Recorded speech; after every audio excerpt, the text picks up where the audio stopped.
जय कुंज बिहारी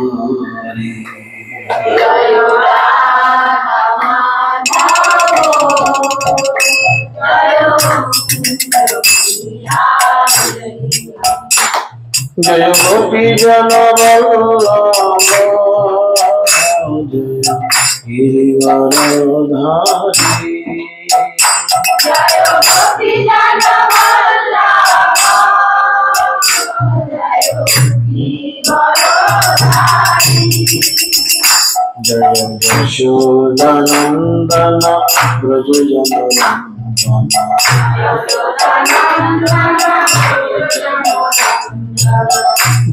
जशोदानंदन व्रज जनरंजन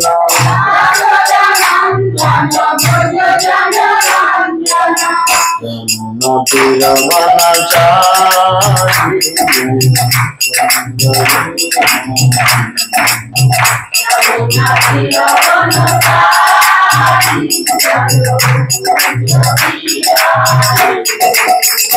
जय राधा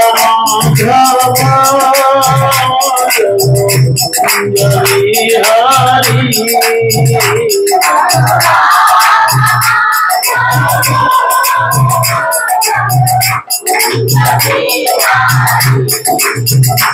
जय गोपी जन वल्लभ गिरिवरधारी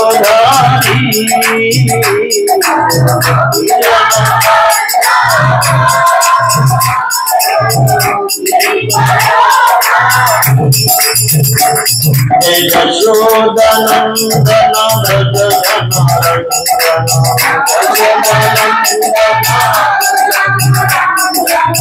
व्रज यशोदानंदन व्रज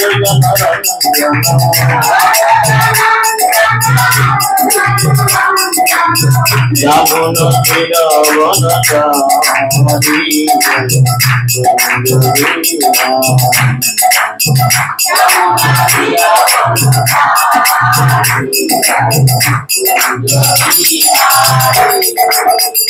जय राधा माधव जय बिहारी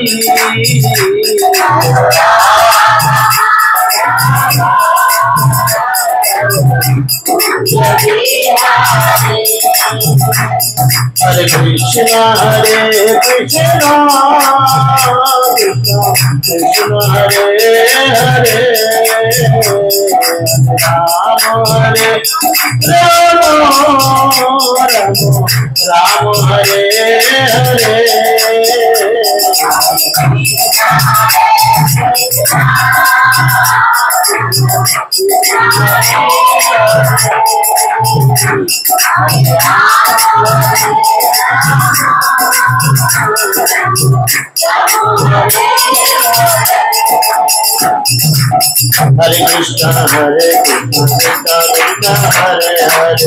हरे राम हरे राम हरे हरे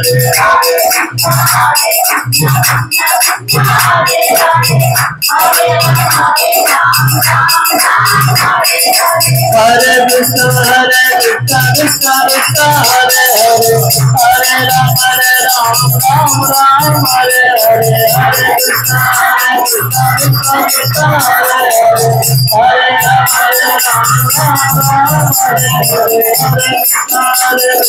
कृष्ण हरे हरे हरे राम राम हरे हरे हरे कृष्ण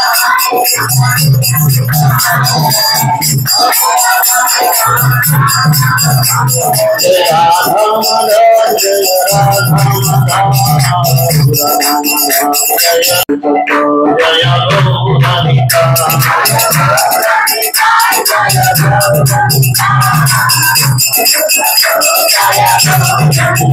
जय लोहिता जय जय प्रभुपाद प्रभुपाद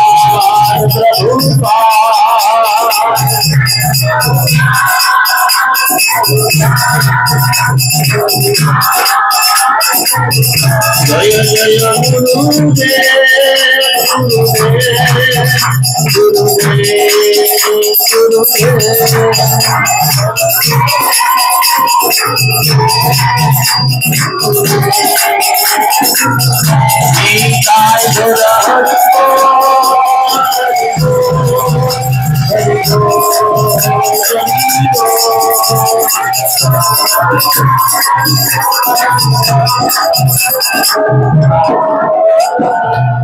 निताय ब्रह्मानंदे ओम ज्ञानं तिमिरन्धस्य ज्ञानञ्जनशलाकया चक्षुरुन्मिलितं येन तस्मै श्रीगुरवे नमो नमः विष्णुपादाय कृष्णपृष्ठाय भूतले श्रीमते जयपताकाशामिति नामिने नमो आचार्यपादाय निताय कृपाप्रदायिने गौरकथाधामदाय नगरग्रामदारिणे नमो विष्णुपादाय कृष्णपृष्ठाय भूतले श्रीमते भक्तिवेदांत स्वामिनिति नामिने नमस्ते सरस्वती देवे गौरवाणी प्रचारिणे निर्विशेष शून्यवादे पश्चात्देशतारिणे जय श्री कृष्ण चैतन्य प्रभु नित्यानंद श्री अद्वैत गदाधर शिवासदि गौर भक्तवृंद हरे कृष्ण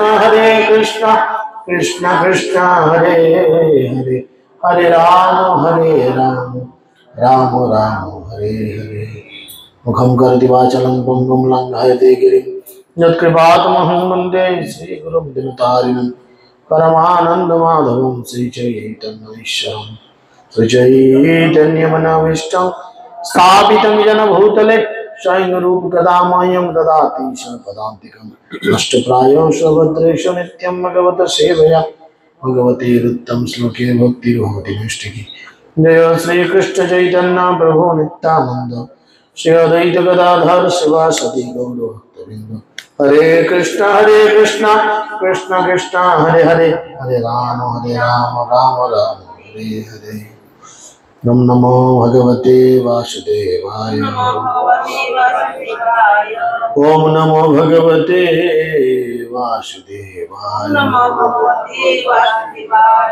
ओम नमो भगवते वासुदेवाय हरि ओम तत्सत हरे कृष्ण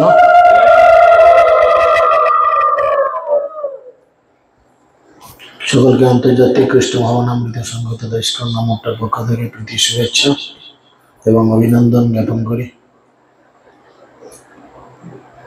আপনারা সকলেই জানেন আগামী এই যে জ্যৈষ্ঠ মাসে সব থেকে প্রিয় জিনিস একটা পাওয়া যায় বাঙালির, কি বলেন তো? সব থেকে প্রিয় জিনিস আম, তাই না? তো আজকে আমরা এই আম নিয়ে কিছু গল্প করি, বুঝেছেন? আপনারা সকলেই জানেন এই আম নিয়ে একটি লীলা রয়েছে এবং আম নিয়ে একটি শ্রীপাঠ রয়েছে যেটি আমাদের হুগলি জেলার মধ্যেই পড়ে। ঝরু ঠাকুরের শ্রীপাঠ, সেটি হুগলি জেলার মধ্যেই পড়ে। একজন ভক্তের জীবনে বৈষ্ণব যে কতটা গুরুত্বপূর্ণ বা বৈষ্ণবের উচ্ছিষ্ট বা ইঠো যে কতটা গুরুত্ব তার এই লীলার মধ্যে দিয়ে সেটা বোঝানো হচ্ছে।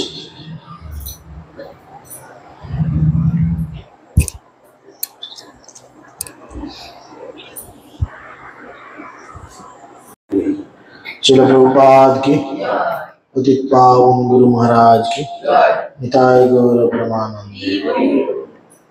আপনারা সকলে জানেন যে এই জ্যৈষ্ঠ মাসে পবিত্র তিথি আসে যেটা জগন্নাথ দেবের স্নান যাত্রা এবং তার সাথে রঘুনাথ দাস গোস্বামীর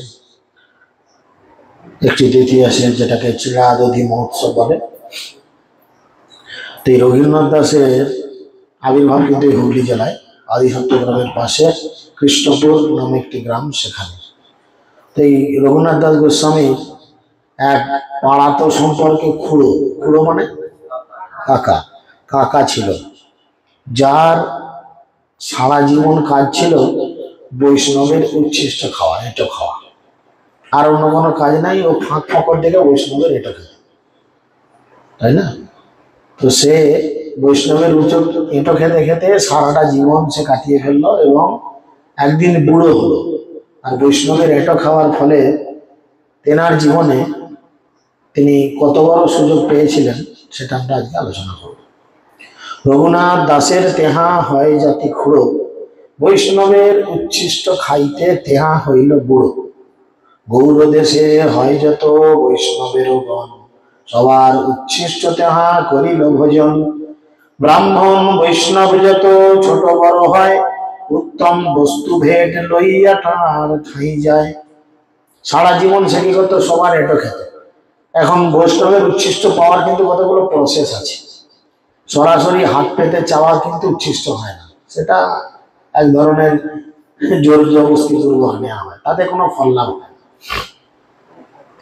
তিনি যেভাবে হোক উচ্ছিষ্ট গ্রহণ করতেন সব মানুষের কাছে, এবং যদি কেউ বুঝে যেত যে উচ্ছিষ্ট খাবে, উচ্ছিষ্ট দেব না, লুকিয়ে রাখতো, আলাদা করে রাখতো, তখন সে কি করতো? তার বাড়িতে কোনো এখানে বলি উত্তম বস্তু ভেট লইয়া তার ঠাঁই যায়, মানে সে কোনো ভালো খাবার দাবার নিয়ে তার বাড়িতে পৌঁছে, সুন্দর কড়া পাকের সন্দেশ, হ্যাঁ, এক ঝোড়া তাল ইত্যাদি ইত্যাদি ভালো মন্দ খাবার দাবার নিয়ে তার কাছে পৌঁছে যেত। কারণ গেলে বৈষ্ণব কি করবে? খাবার পেলে কি করবে? নিজে খাবে না ভগবানকে দিয়ে খাবে? সে ভগবানকে দেবে, দিয়ে ভোগ লাগিয়ে সেটা প্রসাদ পাবে। আর এরকম যখনই প্রসাদ পাবে তাহলে তার কাছ থেকে কিছু পাওয়া যাবে হয়তো, এরকম চিন্তা করতো। সেই চিন্তা করে তাদের বাড়ি নিয়ে যেত। তার ঠাঁই শেষ পাত্র লহেন মাগিয়া, কাহানা পায় তবে রহে লুকাইয়া। চাইবে যে তোমার উচ্ছিষ্ট আমাকে দাও, যদি কেউ নিজেকে মহান বৈষ্ণব মনে করে সে তখন দেয়, আর যদি কেউ না দিতে চায় তখন তার বাড়ির এঁদালে ক্যাঁদালে সে চুপ করে লুকিয়ে বসে থাকে। এ হচ্ছে তার কেরামত। কি করেন? লুকিয়ে না, ভোজন করিলে পাত্র ফেলাইয়া যায়, লুকাইয়া সেই পাত্র আইন চাটি খায়। উচ্ছিষ্ট পাওয়ার এক বড় নিয়ম, লুকিয়ে থাকবে, খাওয়ার পরে পাতা ফাতা ফেলে দেওয়া হয়, আর যেমনি ফেলে দিল সে সেই পাতা কুড়িয়ে নিয়ে এসে জিভে করে চেটে চেটে খাবে। এখন যদি কেউ চেটে শুধু পাতা সমেত না রাখে, একটু আধটু যদি লেগে থাকে তবে তো পাবে, তো সেই জন্য চেটে খায়। শূদ্র বৈষ্ণবের ঘরে যায় ভেট লইয়া, এই মতো তার উচ্ছিষ্ট খায় লুকাইয়া। সেইভাবে শূদ্র এবং বৈষ্ণব যারাই বৈষ্ণব তাদের বাড়িতে তিনি যেতেন, এরকম করে ভেট নিয়ে আর লুকিয়ে লুকিয়ে এরকম করে এঁটো খেতেন। ভুঁইমালি জাতি বৈষ্ণব ঝরু তার নাম, আম্র ফল লইয়া তেহা গেলাস তার স্থান। ঝরু ঠাকুর নামক এক মহান বৈষ্ণব ছিলেন এই হুগলি জেলায়, যিনি ভুঁইমালি কুলে জন্মগ্রহণ করেছিলেন, মানে খুব নিচু কুলে জন্মগ্রহণ করেছিলেন। আর সেখানে কি করলেন? সে ঝরু ঠাকুরের শ্রীপাঠে এ কালিদাস কি করলেন? আম নিয়ে গেলেন, এক ঝোড়া পাকা আম মাথায় করে নিয়ে, এই জ্যৈষ্ঠ মাসের লীলা। তো আমাদের জেলা প্রচারক আত্মহান্ত গৌরদাস ব্রহ্মচারী প্রভুর কৃপায় এক বছর আমাদের এরকম লীলা আমরা অংশগ্রহণ করেছিলাম, আজ থেকে 10-12 বছর আগে হবে নাকি। তো তখন পেট ভরে সবাইকে আম খাওয়ানো হয়েছিল, ভাত মুড়ি সবজির সাথে যা খেয়েছে তার থেকে লোকে বেশি আম খেয়েছে, যে যেমন পেরেছে যার পাত থেকে তুলেছে কেড়ে করে খেয়েছে। সেখানে মহারাজরা, গুরু মহারাজ এবং আরো সব সিনিয়র বৈষ্ণব মায়াপুরে সকলেই ছিল। তো সবার কৃপা একে অপরের মধ্যে বিতরণ হয়েছে। তো সেই জন্য তিনি তার কাছে গেলেন এবং গিয়ে সেখানে কি করলেন? আম্রভেট দিয়া তার চরণবন দিলা, তার পত্নীরে তবে নমস্কার কইলা। পত্নী সহিত ইহা আছেন বসিয়া, বহু সম্মান কইলা কালিদাসের দেখিয়া। ঝরু ঠাকুর তার স্ত্রীর সঙ্গে সেখানে বসে আছেন, আর গিয়ে তাকে আর তার স্ত্রীকে প্রণাম নিবেদন করলেন।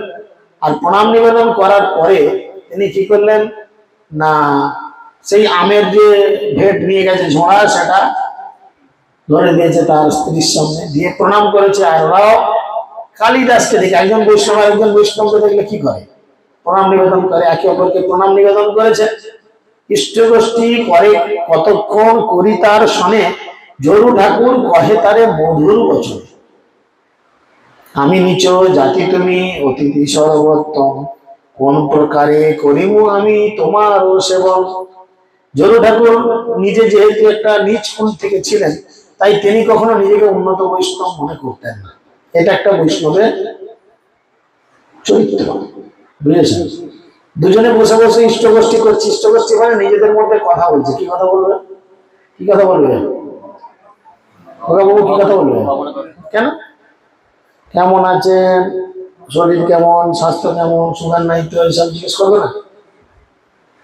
কেন ভগবানের কথাই বলবে? কেন? উত্তর ঠিক হচ্ছে না। কেন? গীতায় ভগবান বলেছেন, সেখানে কি বলেছেন? আমার ভক্তরা এক কাছে জুড়লে কি করে? ওকে না, কি বলতো? কে বলবো? আর তো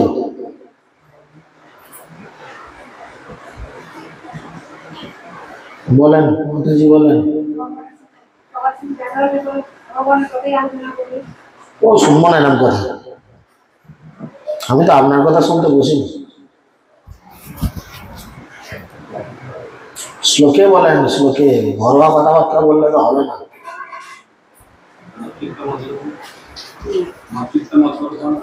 কি জানি বল বুঝি হয়।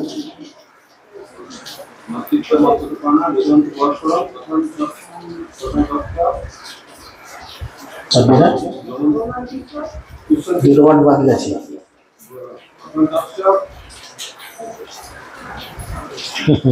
না ঘষলে কেমন গেবে যায় দেখেছিস? সোনাও যেমন গেবে যায়, আর ভক্তি জীবনও না ঘষলে গেবে গেছে। এবার ঝাড়া মুখস্থ ছিল সব, দুটোই একই কেস। শেষ শেষ দিলে একটা বাদ দিয়ে দিল।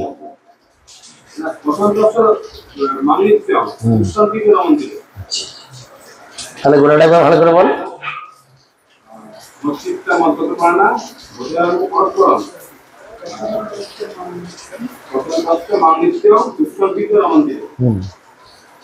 তাহলে একে অপরের সঙ্গে দেখা হলে কি করে না, ভগবানের ভক্তরা একে অপরের সঙ্গে দেখা হলে নিজেদের কথা আলোচনা করে। তাই তার ইষ্টগোষ্ঠী করছে। ঝুরু ঠাকুর তখন তার মধুর বচনে বললেন, ভক্তদের মুখ সবসময় মধুর হওয়া উচিত। খ্যার খ্যার ঝাঁঝ ঝাঁঝ ঝাঁটা মারা গোচর হওয়া ভালো না। এক্ষণে বউ তাহলে কালকে আমাকে কেন ডাল দিয়ে গেল? মাঝে মধ্যে এগুলো দেওয়া দরকার। নাহলে ধুলো সাপ হবে না। ধুলো সাপ করতে মাঝে মধ্যে দিতে হয় না। সেই জন্য বলছে আমি নিচু জাতি। এই তখন বলছে আমি নিচু জাতি, তুমি অতিথি সর্বোত্তম। অতিথিকে কি বলা হয়? অতিথি হচ্ছে নারায়ণ, তাই না? বলছে তুমি অতিথি সর্বোত্তম, কি প্রকারে করিব আমি তোমার সেবা। তা আমি তোমার সেবা কিভাবে করবো? আমি একটা নিচে জাতির লোক, আর তুমি অতিথি, আমি তোমার সেবা কিভাবে করি? আজ্ঞা দেহ ব্রাহ্মণ ঘরে অন্ন লইয়া দিয়ে, তাহা তুমি প্রসাদ পাও তবে আমি যে। আপনি যদি আমাকে আদেশ দেন, তাহলে আমি কোনো ব্রাহ্মণের গৃহে অন্ন পাঠিয়ে দেব, এবং সেখান থেকে আপনি প্রসাদ পাবেন। মানে চাল কোনো বামুন বাড়িতে দিয়ে দেবো, তারা রান্না করে দেবে, আপনি শুদ্ধ বৈষ্ণব, আপনি সেটা গ্রহণ করবেন। আপনি যদি তা করেন, তাহলে আমি নিজেকে একটু স্বচ্ছন্দ বোধ করব। কালিদাস কহে ঠাকুর কৃপা করো মোরে, তোমার দর্শনে আইনু মুই পতিত পামরে। কালিদাস তখন বললেন, ঠাকুর আপনি আমাকে দয়া করে কৃপা করুন। আমি অত্যন্ত অধপতিত এবং পাপী, তথাপি আমি এই পাপ মুখ নিয়ে আপনাকে দর্শন করতে এসেছি। পবিত্র পবিত্র হইন মুই পাইনু দর্শন, কৃতার্থ হইন মোর সফল জীবন। কেবলমাত্র আমি আপনাকে দর্শন করার ফলে পবিত্র হয়ে গেছি। তোমাকে দর্শন করার ফলে আমি পবিত্র হয়েছি, আমি কৃতার্থ হলাম এবং আমার জীবন সফল হলো। এক বাঞ্ছা হয় যদি কৃপা করি করো, পাদরজ দেহ পাদ মোর মাথে ধরো। তখন কালিদাস জোরহাত করে বলছেন ঝরু ঠাকুরকে, হে ঠাকুর, আমার একটা মনের ইচ্ছা আছে। সেই ইচ্ছাটা কি না, দয়া করে আমার প্রতি কৃপা পরবশ হয়ে আপনি আপনার পা আমার মাথার উপরে রাখুন, বুঝেছেন, যাতে আমি আপনার ওই পদধূলি লাভ করতে পারি। ঠাকুর কহে ওইছে বাদ কহিতে না জুড়ায়, আমি নিচ জাতি তুমি সূর্য নড়ায়। তখন তিনি বলছেন, আরে এরকম কথাবার্তা বলো না, এরকম কথা বলা উচিত নয়, আমি অত্যন্ত নিচ জাতি, ছোট জাতি, আর আমি এরকম কাজ করব, তুমি একজন সম্ভ্রান্ত ধনী ব্যক্তি, একজন ধনী ব্যক্তি। কারণ রঘুনাথ দাস গোস্বামীর পাড়া সম্পর্কে কাকা, রঘুনাথ দাস গোস্বামী ছিলেন কোটি কোটিপতির ছেলে, তার বাবার টাকার অভাব থাকেনি, একদম বিশাল জমিদারের ছেলে ছিল, কিন্তু সম্পূর্ণ বৈরাগ্যের মধ্যে জীবনযাপন করতেন। তাহলে তার কাকা মানে সে তো কোটিপতি, চিঠে ফোটাও তো আছে রে বাবু। হ্যাঁ, তবে কালিদাস শ্লোক পড়ি শুনাইল, শুনি ঝরু ঠাকুরের বড় সুখ হইল। তখন কালিদাস একটি শ্লোক পড়লেন এবং সেই শুনে ঝরু ঠাকুর অত্যন্ত আনন্দিত হলেন। কি শ্লোক? নমে অভক্ত চতুর্বেদী মদ ভক্ত সপচ প্রিয়, তস্मै দেয়ম ততগ্রাহ্যম সচ পূজ্য যথাহি অহম। চতুর্বেদ পাঠী অর্থাৎ চতুর্বেদী ব্রাহ্মণ হইলেই যে ভক্ত হয় এমন নয়, শাস্ত্র বলছে। হরিভক্তি বিলাসে পরমেশ্বর ভগবান শ্রীকৃষ্ণ এই শ্লোক বলেছিলেন, সেখানে বলছে চতুর্বেদ পাঠী অর্থাৎ চতুর্বেদী ব্রাহ্মণ হলেই যে ভক্ত হবে এমন কোনো কথা নেই। আমার ভক্ত চণ্ডাল কুলে জন্মগ্রহণ করলেও সে আমার অত্যন্ত প্রিয়, তাই না? তাকেই দান করা উচিত এবং তার প্রসাদী গ্রহণ করা উচিত। আমার ভক্ত আমার মতোই পূজ্য, ভগবান নিজে বলছেন, আমা পূজে আমার ভক্ত পূজে মাত্র, সে দাম্ভিক নহে মোর কৃপার পাত্র। ভগবান তার ভক্তের জন্য এমন কোনো কাজ নাই করেন না। আপনারা দেখুন, লক্ষ্য করে, ভগবান ভক্তের জন্য চোর সেজেছে, সেজেছে কিনা? ক্ষীর চোরা নাম হয়েছে। কে আছো মাধবেন্দ্র পুরী, যার লাগি গোপীনাথ কইল ক্ষীর চুরি। তাহলে তিনি হয়েছেন চোর, হ্যাঁ, তিনি হয়েছেন মাখন চোর, তিনি হয়েছেন ননি চোর। কাদের জন্য চুরি করেছে? তার বন্ধুদের খাইয়েছে, বন্ধুরা খুব গরিব ফ্যামিলি থেকে বিলং করতো, তাদের জন্য চুরি করেছে। শুধু চাই নয়, তিনি আরো কি চুরি করেছেন? গোপীদের হৃদয় চুরি করে নিয়েছেন, তাই না? খুব সুন্দর করে কীর্তনে বলছেন যে গোপীদের হৃদয় চুরি করতে তিনি হচ্ছেন বড় পটু, তিনি বড় চোর।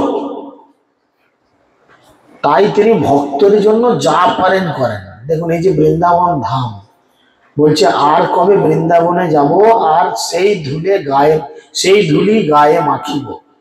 কেন বলছে?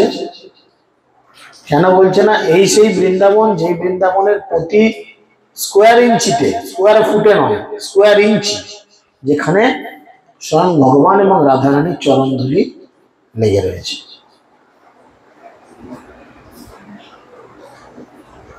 এই যে আমরা ভক্তি রসামৃত সিন্ধু ক্লাস করলাম কয়েকদিন আগে, এই যে রূপ গোস্বামী পাদ নিজে লিখেছেন, সনাতন গোস্বামী তার দাদা আসতে চেয়েছে, সনাতন গোস্বামী তার দাদা রূপ গোস্বামীর কাছে আসতে চেয়েছে। টের কদমে রূপ গোস্বামী থাকতেন, যে একটু ভাইয়ের সঙ্গে দেখা করে আসি, দেখি ভাই কেমন আছে, খবরাখবর নেবে। আর সনাতন গোস্বামী বড় পরমান্ন খেতে ভালোবাসতেন। মনে মনে ইচ্ছা করেছেন, রূপ গোস্বামী মনে মনে ইচ্ছা করেছে, যদি একটু সরু চালের মাদুকারি করে আমি মোটা চাল পাই। ভিখারিকে কেউ সরু চাল দেয়? হ্যাঁ, 54 টাকা কিলো মিনিকেট চাল ভিক্ষা দেন কেউ? পাগল নাকি? দিদি দিচ্ছে রেশনে, ওই চাল দেবো, তো মিনিকেট চাল খাওয়াবো না ভিখারিকে। হ্যাঁ, ভিখারির কপালে সরু চাল জুটে না সচরাচর। তো রূপ গোস্বামী মাদুকারি করে জীবন কাটাতেন। আর আগেকালকার দিনে ভিক্ষা দিত মানে জানেন তো, যে ওই ঝাঁট দিয়ে যেটুকু জুটতো, এদিক ওদিক থেকে পাথর চাল, কাঁকড় চাল, বালি চাল, ধুলো চাল একটা ডিপেতে ভরা থাকতো, তার থেকে এইটুকু একটা বাটি থাকতো, তাতে করে দেয়া হতো, তাই না? ওটা ভিখারির জন্য রিজার্ভ থাকতো, আমাদের বাড়িতেও থাকতো, দেখতাম মানে একটা জায়গায় তোলা থাকতো কৌটো আর ওই ডিপে, ভিখারি এলে ওখান থেকে নিয়ে দেওয়া হতো, অন্য জায়গা থেকে দেওয়া হতো। তো এরকম ঘটনা। তিনি মনে মনে প্রার্থনা করেছে যে যদি একটু সরু চালের পায়েস রান্না করতাম, প্রীতম প্রেয়সীকে খাওয়াতাম। প্রীতম প্রেয়সী মানে রাধা কৃষ্ণ দুজনকে প্রীতম প্রেয়সী বলে। প্রীতম প্রেয়সীকে ভোগ নিবেদন করতাম, আর সনাতন আসছে, তাকে একটু পাওয়াতাম। মনে চিন্তা করা মাত্রই, চিন্তা করা মাত্রই শ্রীমতী রাধারানী কি করেছেন, তাকে কৃপা করার জন্য চিন্তা করেছেন। রাধারানী সঙ্গে সঙ্গে মাথায় করে সরু চাল, দুধ, কিশমিশ, চিনি নিয়ে এসে হাজির। আরে সাধু বাবা তুমি কদিন মাদুকারি করতে যাওনি, তাই আমার বাবা পাঠিয়ে দিল। তখন রূপ গোস্বামী জিজ্ঞেস করছেন, বাচ্চা মেয়েকে বৃন্দাবনে বলে লাডলি, বাচ্চা মেয়েকে বৃন্দাবনে বলে লাডলি, আর জিজ্ঞেস করছে আরে লাডলি তোমার বাড়ি কোথায়? না আমি ওই দূরের গ্রাম থেকে আসছি, তুমি ওখানে মাদুকারি করতে যেতে না? তখন তিনি ভাবছেন হয়তো হতে পারে, আমি তো অনেক গ্রামে মাদুকারি করতে গেছি, কেউ হয়তো মনে রেখেছে, পাঠিয়ে দিয়েছে। তখন মনে মনে তিনি চিন্তা করছেন যে এ তো সরু চাল আর দুধ, কিশমিশ, চিনি জুটে গেল, কিন্তু প্রসেসটা তো জানি না কি করে রান্না করব। তার মানে চিন্তা করেন সারা দিন তিনি ভগবানের সেবায় এতটাই নিমগ্ন থাকতেন যে রান্না করার সিস্টেমও তিনি জানতেন না, সময় পেতেন না ভগবানের সেবা করে। শ্রীমতী রাধারানী নিজের হাতে রান্না করে দিয়ে গেছে। আর যখন শ্রীমতী রাধারানী রান্না করছে, তখন রাধারানীর চরণ দুটো দর্শন করেছেন রূপ গোস্বামী।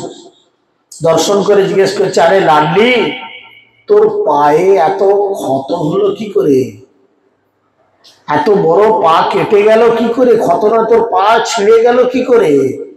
তখন রাধারানী উত্তর দিচ্ছে আরে বাবা তোমার জন্য খাবার আনতে গিয়ে তাড়াতাড়ি করতে গেছি, আর খালি পায়ে আসতে গিয়ে রাস্তায় কাঁটা ফুটে গেছে। তখন সনাতন রূপ গোস্বামী নিজে কাপড়ে করে রাধারানীর পায়ের ক্ষত মুছিয়ে দিচ্ছেন। কত সৌভাগ্য চিন্তা করুন।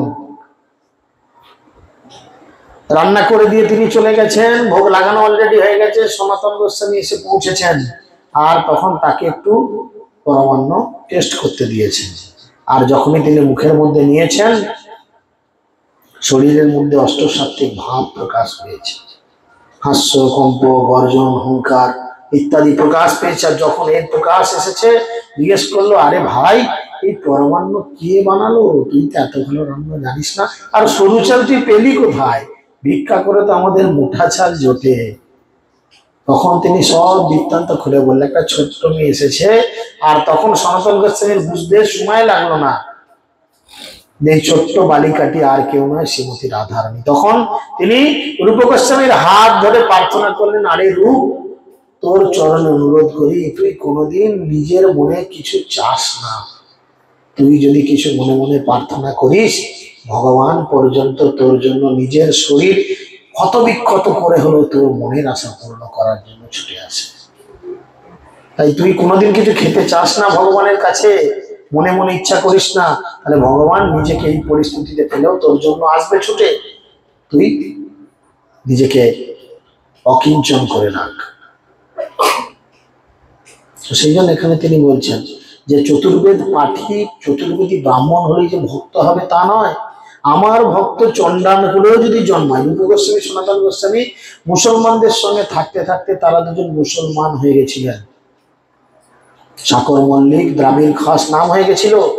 তাহলে সেই দুজন ভগবানের কি শুদ্ধতার সঙ্গে সেবা করেছেন, কতটা বৈরাগ্যের মূর্ত প্রতীক হয়েছেন দুজন। কোটি কোটি টাকা মুহূর্তের মধ্যে ছেড়ে দিয়ে গিয়ে কেবলমাত্র একটি কৌপিন সামনেটুকু চাপা দেওয়ার জন্য, পেছন ফাঁকা আমাদের নিতাই আর গৌরের মতো, তাই না? সেইভাবে এসে হাজির হয়ে গেছেন। কি করেছেন? মহাপ্রভুর ইচ্ছায় বৃন্দাবনের লুপ্ত তীর্থগুলোকে উদ্ধার করছেন। মহাপ্রভু যখন প্রথম বৃন্দাবনে যান, তিনি রাধাকুণ্ড খুঁজে পাননি, একটা ছোট্ট পুকুর দেখেছেন। কিন্তু সেই পুকুরে স্নান করার পরে মহাপ্রভুর শরীরের মধ্যে বিকার এসেছিল, অষ্টসাত্ত্বিক বিকার। তখন তিনি ঘোষণা করেছেন এটি রাধাকুণ্ড। ধীরে ধীরে ধীরে ধীরে সেখানে সনাতন গোস্বামী, রূপ গোস্বামী, রঘুনাথ দাস গোস্বামী এবং কৃষ্ণদাস কবিরাজ গোস্বামী 4 জন গিয়ে সেই স্থানকে উদ্ধার করেন। আজকে যেখানে রাধাকুণ্ড শ্যামকুণ্ড দর্শন করছি, এ আমার বাংলারই লোকের কেরামতি, উত্তরপ্রদেশের লোকের কেরামতি কিছু নেই। যা আছে সমস্ত কিছু মহাপ্রভুর কৃপা। আর সেই মহাপ্রভুকে ছেড়ে দিয়ে আমরা কি করছি, অন্যান্য দিকে অন্যান্য দেবদেবীকে নিয়ে মাতার চেষ্টা করছি। কথাতে আছে না, দেশের কুকুর আর বিদেশের ঠাকুর। মহাপ্রভু আমার ঘরের ছেলে, মহাপ্রভু তোমার ঘরের ছেলে, তাকে ছেড়ে দিয়ে আমি অন্যদিকে ছুটছি, তাই না? সেই জন্য বলছে আমার ভক্ত আমার মতনই পূজ্য। আর কি বলছেন, বিপ্রাদ দিশত গুণযুতাৎ অরবিন্দ নাভ পাদ অরবিন্দ সপচম বলিষ্ঠম মন্যে তৎ অর্পিত মৌন বচন ইহিত অর্থ প্রাণম পুনাতিশ কুলম নতু ভুরিমানঃ। যার মন বচন চেষ্টা অর্থ প্রাণ শ্রীকৃষ্ণের পাদ পদ্মে অর্পিত রয়েছে। কি কি?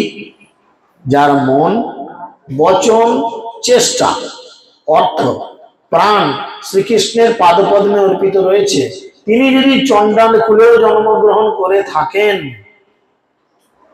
তিনি কৃষ্ণ পাদপদ্ম বিমুখ দ্বাদশ গুণ বিশিষ্ট ব্রাহ্মণের থেকেও শ্রেষ্ঠ বলে আমি মনে করি। এটা ভগবান নিজে ঘোষণা করছেন, বুঝতে পেরেছেন? কেননা তিনি সাপোজ কুলভূত স্বীয় পবিত্র কুলকে পবিত্র করেন। তিনি অতি গর্বিত ভক্ত, গর্বিত অভক্ত ব্রাহ্মণ যেটা করতে পারে না, তিনি সেটা করে দেখান। হে ভগবান, যাদের জিহ্বায় আপনার নাম বিরাজ করে, যাদের জিহ্বায় আপনার নাম বিরাজ করে, তারা যদি অত্যন্ত নিচ কুলেও জন্মগ্রহণ করেন, তাহলেও তারা শ্রেষ্ঠ।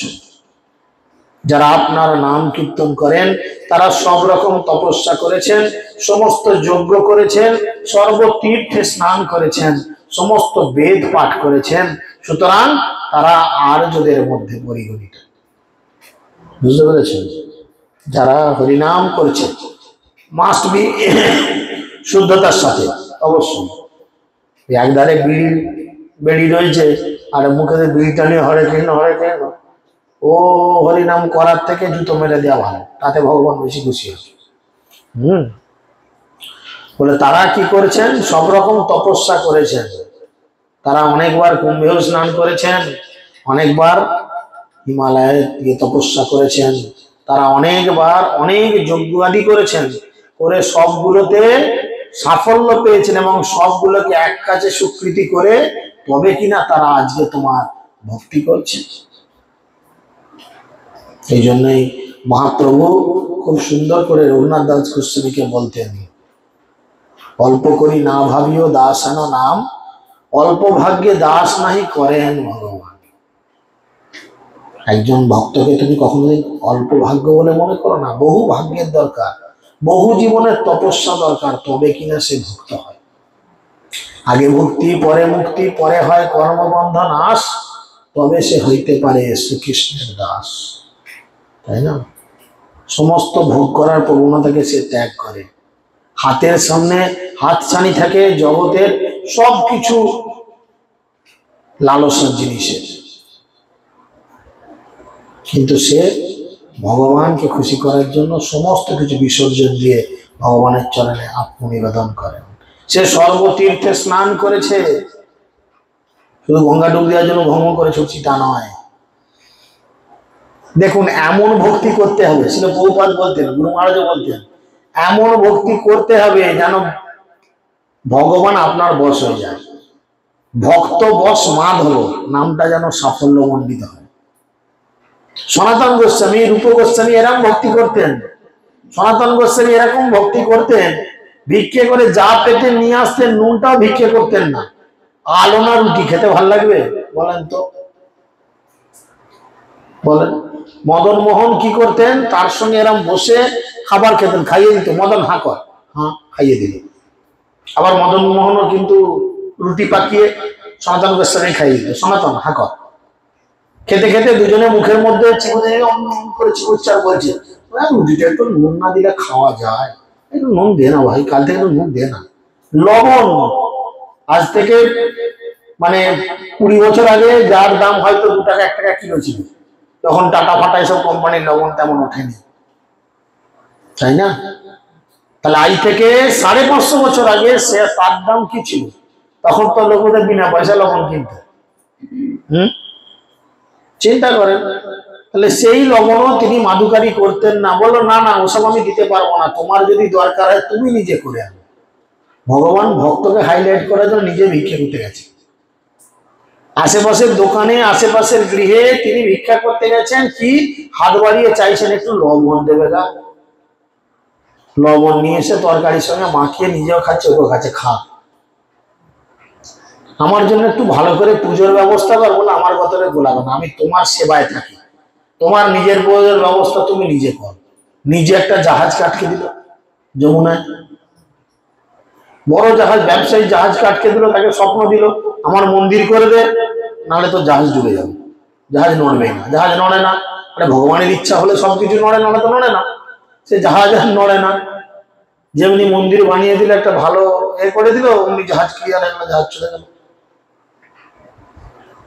তাহলে ভক্তি করতে হবে আমাদের ঠিক এই রূপ, এই জায়গায়, তাই না?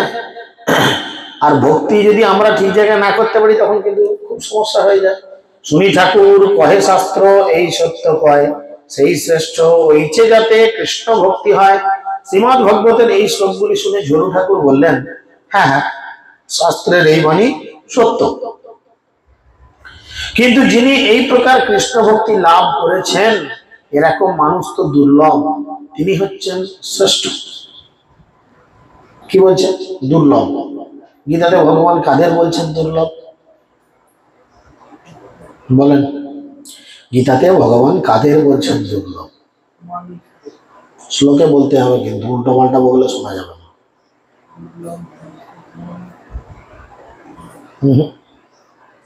আপনার ঘুমের সফটওয়্যার লেগে গেছে এখন, আপনার এখন শোনার সফটওয়্যার নাই, আর চোখ অন্য কথা বলছে। কাঁচা লঙ্কা ভেঙে নাকে গুঁজে বসতে হয়, পাখা বন্ধ করে দিতে হবে। দুপুরবেলা গরমে যায়, আমারও কিন্তু দমটা বেরিয়ে যায়, মাথার পাখা আমি বন্ধ করে দিই, জানি যদি চলে। কনফিউশন আছে? বহুনাং জন্মনায় অন্তে জ্ঞান বানাং প্রপদ্যতে বাসুদেব সর্বমিতি সব মহাত্মা সুদুর্লভ। তাই না? তিনি বলছেন, ওই জন্য গুরু ঠাকুর বলছেন, যিনি কৃষ্ণকে জানেন তিনি তো বড় দুর্লভ, এরাম ব্যক্তি বড় দুর্লভ, তিনি হচ্ছেন জগতের শ্রেষ্ঠ। আমি নিচ জাতি আমার নাহি কৃষ্ণ ভক্তি, অন্য ঐছে হয় আমার নাহি ঐছে শক্তি। আমি নিচে জাতি, আমার কৃষ্ণ ভক্তি আমি লাভ করতে পারিনি। যারা অন্য যারা যারা যথার্থ কৃষ্ণ ভক্ত তাদের বেলায় এই শ্লোক প্রযোজ্য, আমার সেরকম শক্তি নেই। যে যত ভক্তি মার্গে উপরে উঠবে তার মনের সংশয়, তার মনের ভয় আতঙ্ক তত বাড়বে। কিন্তু আমরা প্রথম থেকেই নাটক করতে আরম্ভ করে দিই, আতঙ্কের নাটক, বিশাল আতঙ্কের নাটক করি আমরা। ভগবান সব পছন্দ করেন, নাটকটাকে পছন্দ করেন না, বুঝতে পেরেছি? ভগবান নাটক পছন্দ করেন না, এই নাটকটা কিন্তু আমরা বেশি করি। যত ভক্ত উন্নত স্তরে উঠবে তার তত আতঙ্ক বাড়বে। কিসের আতঙ্ক? কিসের আতঙ্ক বাড়বে?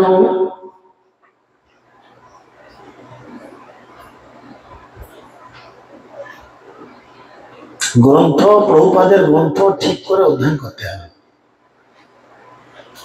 আমরা গ্রন্থ অধ্যয়ন বাদ দিয়ে সবকিছু করছি। ছিল প্রভুপাদ বলছেন, আমার গ্রন্থের মধ্যে আমি অন্তর্নিহিত রয়েছি, যদি তোমরা আমাকে জানতে চাও তাহলে আমার গ্রন্থ অধ্যয়ন করো। প্রভুপাদের এক একটা গ্রন্থ হচ্ছে এক একটা অ্যাটম বম, যেখানে পড়েছে কাঁপিয়ে দিয়েছে। চিন্তা করেন, যা নেমেছে এখন তাড়াতাড়ি ঘরে যেতে পারবেন না, ততক্ষণ না থামিয়ে পারবো না, আপনারা পারবেন না, কিছু করার নেই। বসে বসে একটু ভগবানের কথাই হোক। তো সেই জন্য কি করতে হবে? কিসের আতঙ্ক থাকবে বলুন, কে বলবেন? কিসের আতঙ্ক থাকবে? ভক্তি জীবনে যত হায়ার লেভেলে যাবেন তত আতঙ্ক থাকবে, মনে একটা ভয় সংশয় থাকবে। কিসের? আপনাদের কিসের ভয় আছে একটু শুনি, পালমাতাজি কিসের ভয় আছে? পাল মাতাজি কথা বলছে, অন্য কেউ বললেন না। যে বলবেন হাত তুলেন, অবশ্যই তার কাছে যাবেন। বলেন, আপনার কিছু হয় নাই? এত কনফিউশনে পড়ে যাচ্ছেন কেন? আপনাদের মুখগুলো দেখে আমার কষ্ট হচ্ছে। কেন মনে হচ্ছে আমি প্রশ্ন করে আপনাদের বড় বিব্রতে ফেলে দিচ্ছি? না করাই ভালো মনে হয় প্রশ্ন। কিরকম বলতো?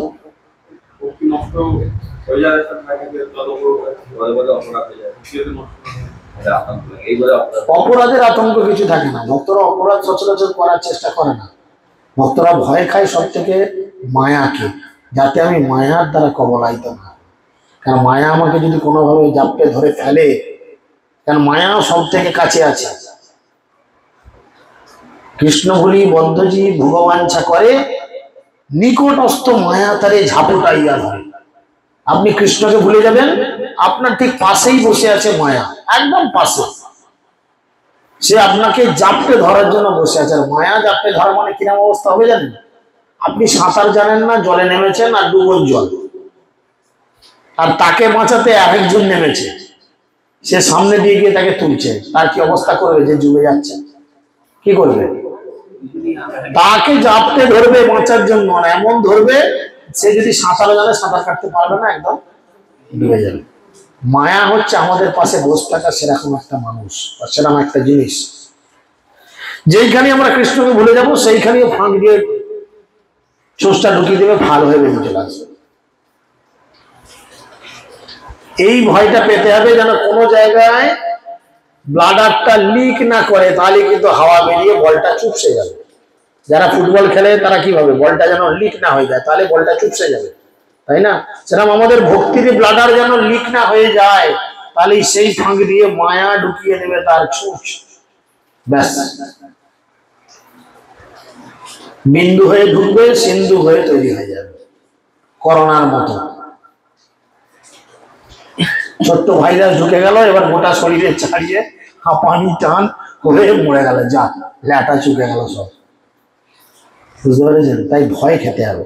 সেই জন্য তিনি বলছেন যে আমার এরকম কোনো শক্তি নেই, যারা প্রকৃত কৃষ্ণ ভক্ত তাদের কাছে তুমি যাও। কিন্তু ইনি একজন বড় ভক্ত, তিনি সবসময় নিজেকে ছোট বলে মনে করছেন। তাই জন্য তিনি তারপরে বলছেন কি, তারে নমস্কারী কালিদাস বিদায় মাগিলা। কালিদাস কি চেয়েছিল? তোমার প্রসাদ দাও, তোমার চরণ ধুলি, তোমার দুটি চরণ আমার মাথায় রাখো। আর জরুর ঠাকুর বলো, না ভাই আমার দ্বারা হবে না, আমি না না না এসব দেওয়া যাবে না। কালিদাস দেখলে একে বেশি কেজ নিয়ে লাভ নাই, কি দিবে না যখন বলেছে, কারুর বাবার সাথ দিলে এর কাছ থেকে পাওয়া যাবে।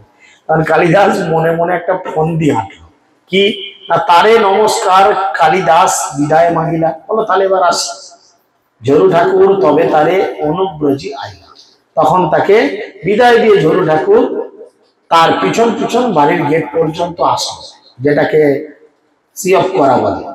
বিদায়ের সময় বাড়ির পেছন পেছন আসে।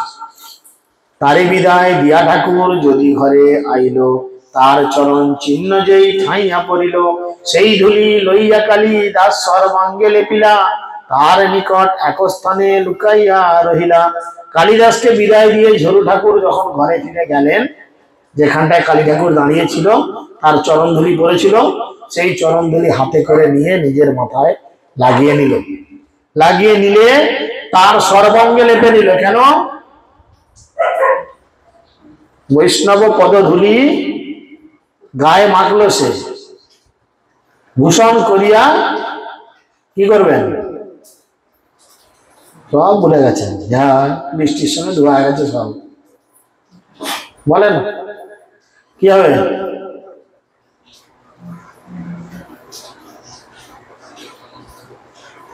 সর্বাঙ্গে লেপন করলেন এবং তার বাড়ির কাছেই তখন তিনি লুকিয়ে রইলেন। যে আমি তো দিয়ে এসছি।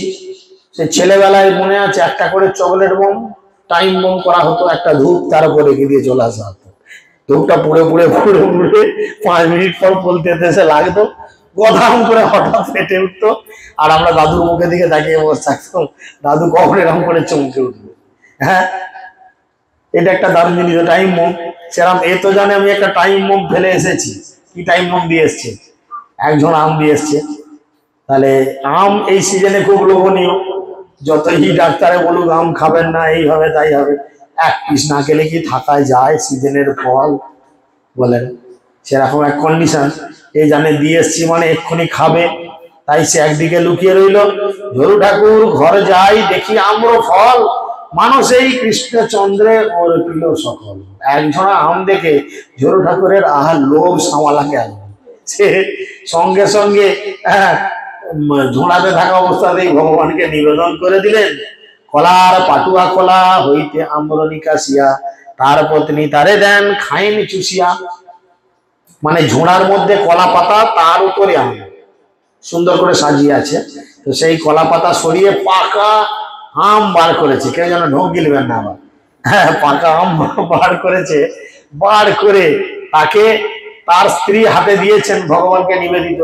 আর তিনি কি করছেন? ঝরু ঠাকুর সেই আমগুলো, আম কিরাম করে খেতে হয়, কামড়ে কামড়ে না চুষে চুষে, আমকে চুষে খেতে হয়, যে যাই বলুক বাবু। হ্যাঁ, আটিটা পেলে একদম চুষলে এই পর্যন্ত গড়িয়ে আসে।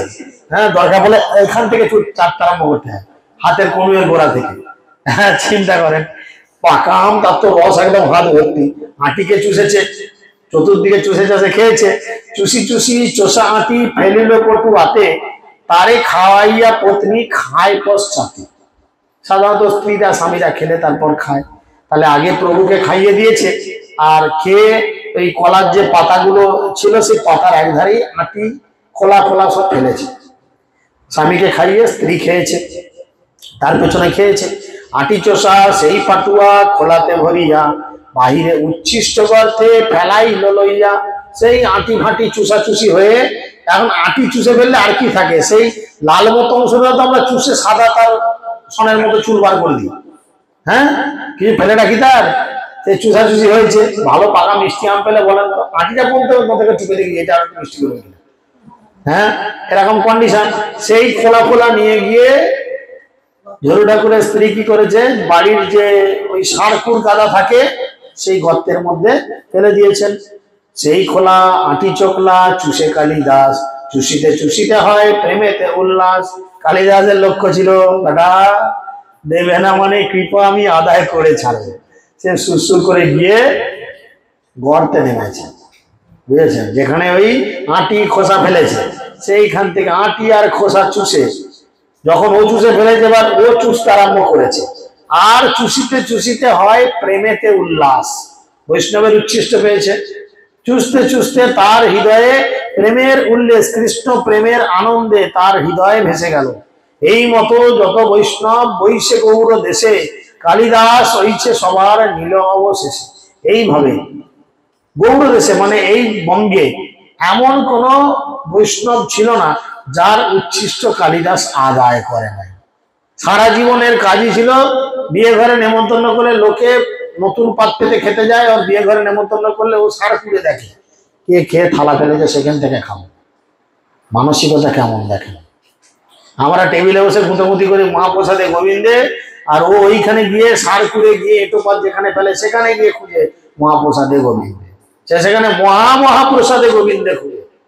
কারণ বৈষ্ণবের উচ্ছিষ্ট হয় মহাপ্রসাদ নাম, ভগবানের উচ্ছিষ্ট প্রসাদ।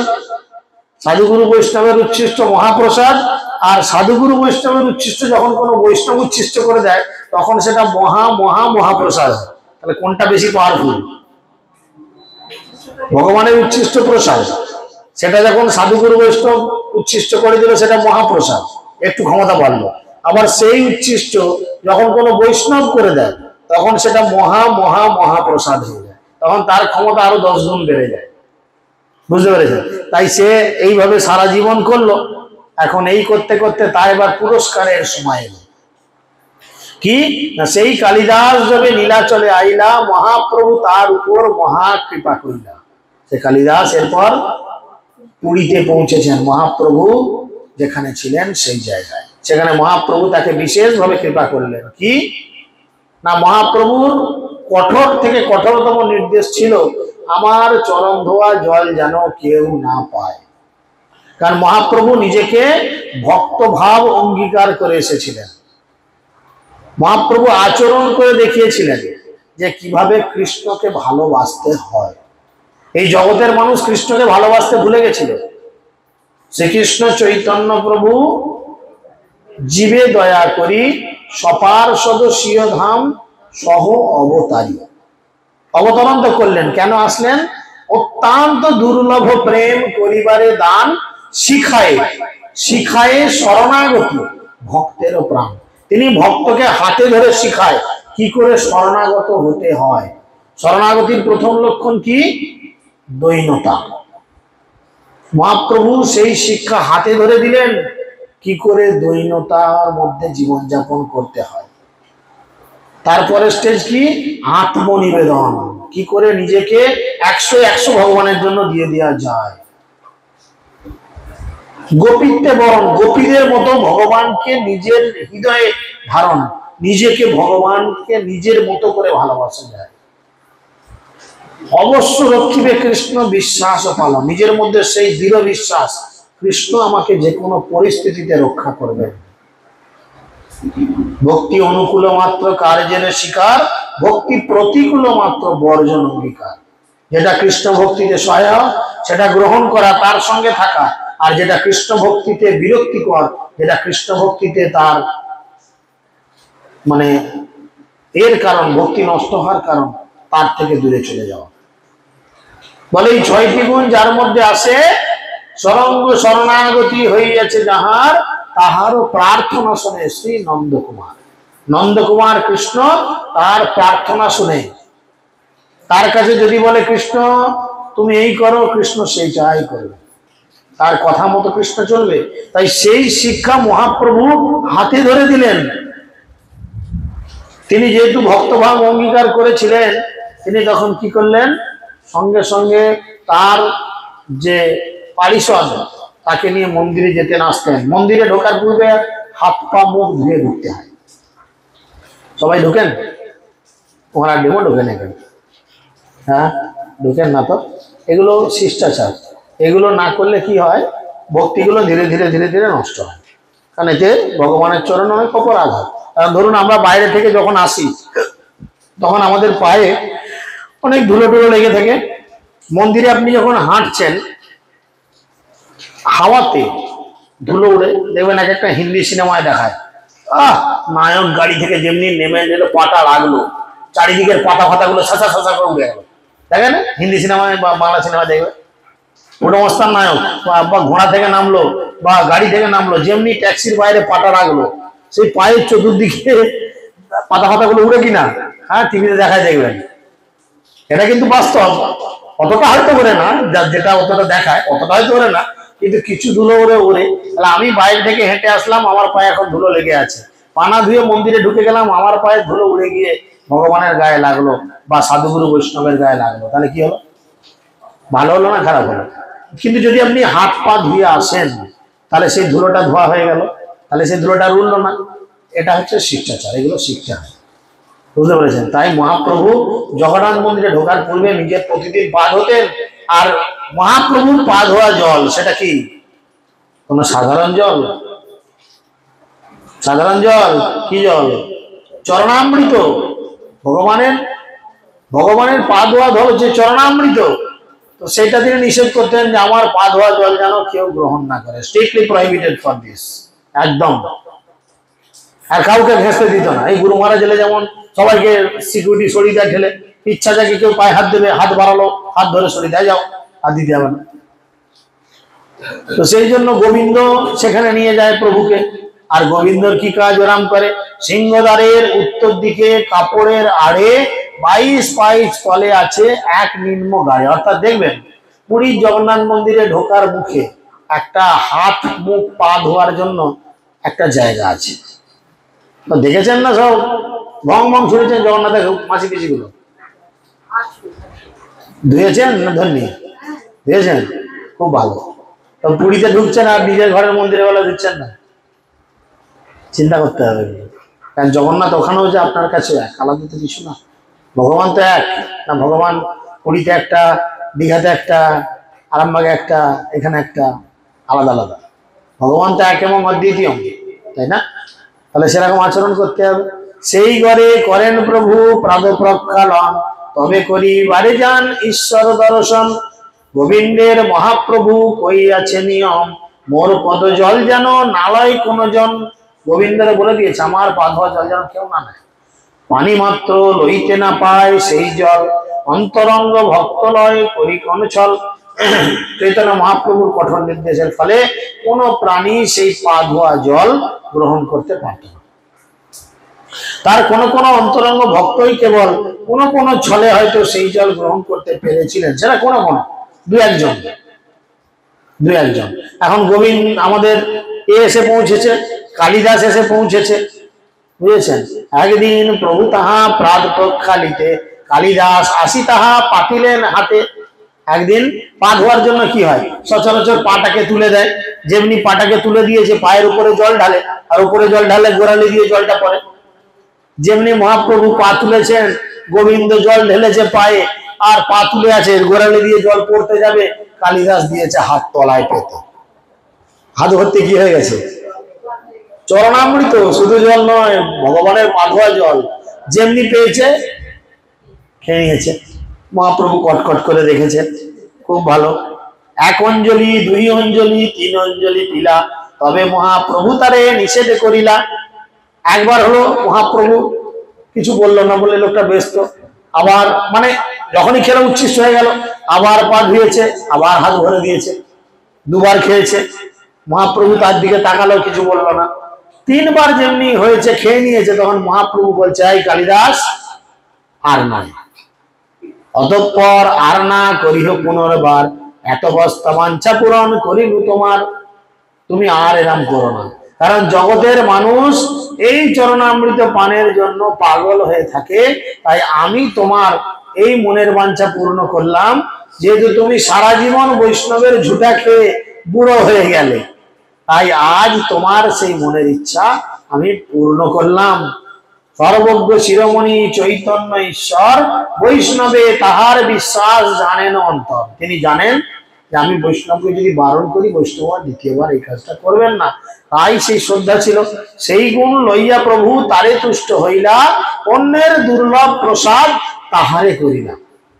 যে মানুষ এইটা কৃপা পায় না সচরাচর, সেই কালিদাসকে মহাপ্রভু কি করলেন, সেই দুর্লভ প্রসাদ, এই দুর্লভ কৃষ্ণ প্রসাদ তিনি কালিদাসকে দান করলেন। কালিদাস সেটা গ্রহণ করলেন। 22 পাছার পাছে উপরে দক্ষিণ দিকে এক নৃসিংহ মূর্তি আছেন, উঠিতে বাম ভাগে। মন্দিরে ঢুকি বাঁ দিকে একটি নৃসিংহ মূর্তি আছে। প্রতিদিন তারে প্রভু করেন নমস্কার, নমস্কারী এই শ্লোক করেন বারবার। আপনারা শ্লোক করবেন? মহাপ্রভু কি শ্লোক করতেন? জগন্নাথ মন্দিরে ঢুকে দেখেছেন একটা বাঁ দিকে উপরে নৃসিংহদেব আছেন, দেখেছেন নৃসিংহদেবকে? ঘোড়ার ডিম কেউ দেখে গেছে, এসছে শুধু খিচুড়ির লোভে। সেই আগে তিনি কি করতেন, আগে নৃসিংহদেবের কাছে যেতেন, গিয়ে তিনি নৃসিংহদেবকে জোড়হাত করে প্রত্যেক দিন মহাপ্রভু বলতেন নমস্তে নরসিংহায়, প্রহ্লাদ লাদ গাইনে, হিরণ্যকশিপুর্বৎসঃ,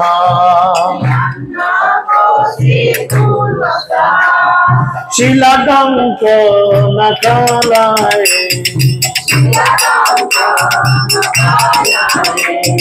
তো নৃসিংহ তো নৃসিংহ,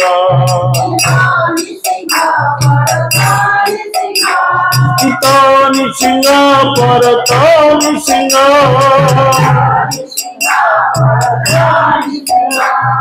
যত যত যাবি তত নৃসিংহ,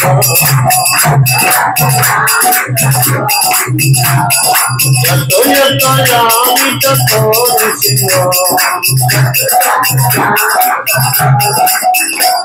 জয় নৃসিংহ জয় নৃসিংহ, নৃসিংহমণি শরণং প্রপদ্যে,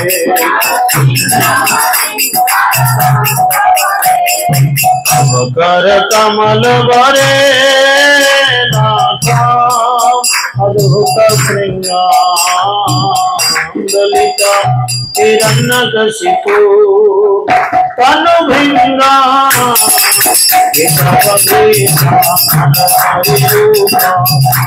जगदीश हरे जगदीश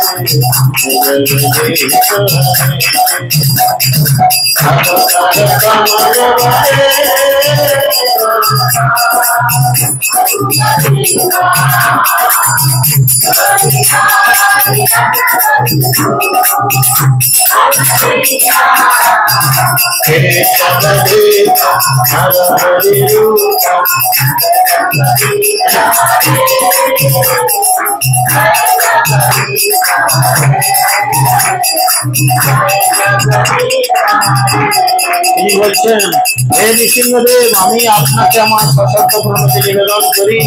আপনি প্রহ্লাদ মহারাজকে আনন্দ দান করেন এবং পথের কাঁটার ধারালো টঙ্কের মতো আপনার মুখের দ্বারা আপনি হিরণ্যকশিপুকে বিদীর্ণ করেছিলেন এবং নৃসিংহদেব যিনি এখানে রয়েছেন তিনি অন্যদিকেও রয়েছেন।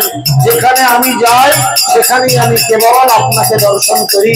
তিনি আমার হৃদয়ে রয়েছেন এবং তিনি বাহিরেও রয়েছেন।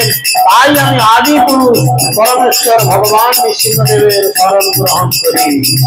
হিত নৃসিংহ পরত নৃসিংহ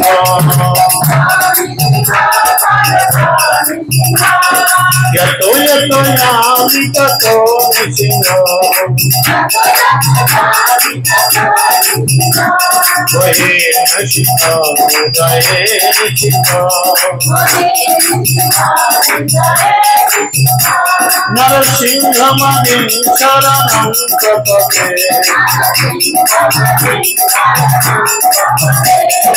हरे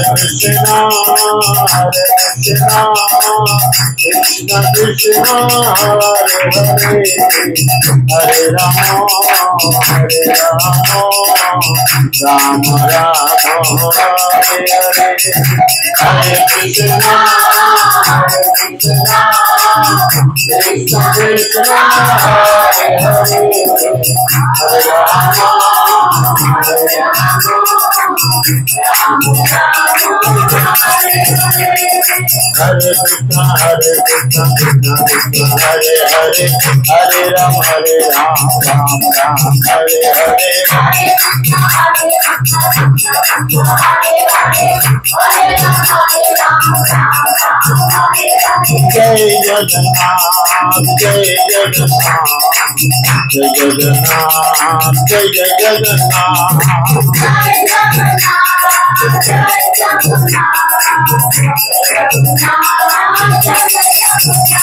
जगन्नाथ जय जगन्नाथ जय जगन्नाथ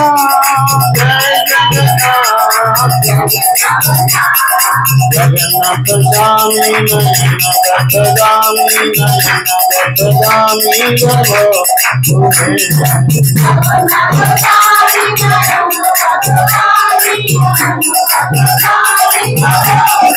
महाप्रभु এই বলছেন আর বলতে বলতে জগন্নাথকে দর্শন করে জগন্নাথ মন্দির পরিক্রমা করছেন। আর সেই মহাপ্রভুর সাথে আপনারা মানুষে হরিনাম করতে করতে জগন্নাথ মন্দির পুরীকে পরিক্রমা করুন। जय जगन्नाथ जय जगन्नाथ जय जगन्नाथ जय जगन्नाथ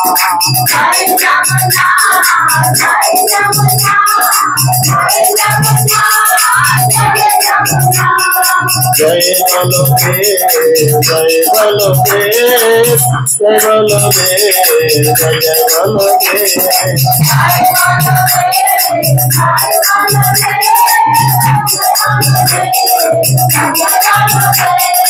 जय सुभद्रा जय सुभद्रा जय सुभद्रा जय सुभद्रा जय सुभद्रा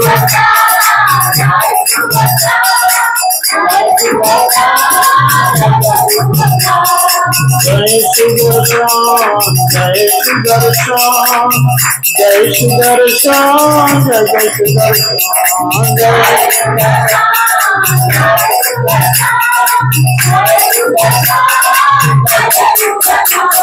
जगन्नाथ स्वामी नयन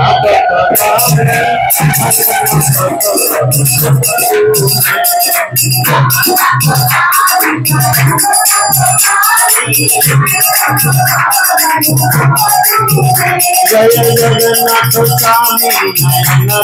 स्वामी नयन पथगामी भव तुम्हें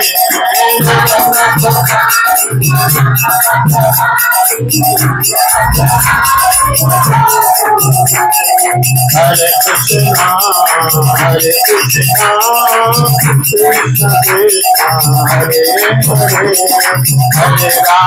हरे हरे राम राम राम हरे हरे हरे कृष्णा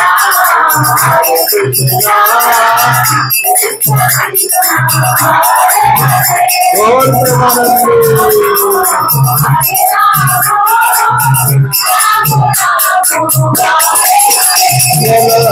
कृष्ण हरे हरे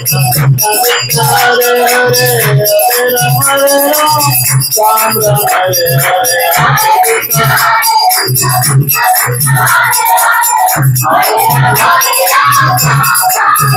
जय प्रभु पद जगद्गुरु प्रभु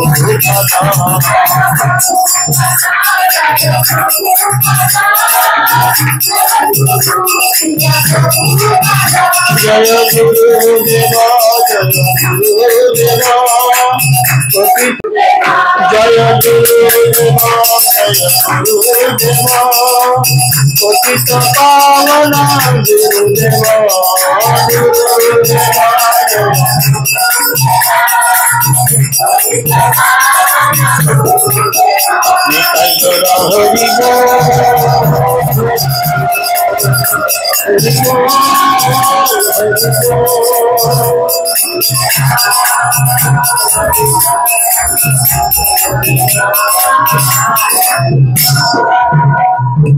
ব্রহ্মানন্দে তবে প্রভু করিলা জগন্নাথ দর্শন ঘরে আসি করিলাম ধান্য ভোজন হরে কৃষ্ণ কৃষ্ণ কৃষ্ণ হরে হরে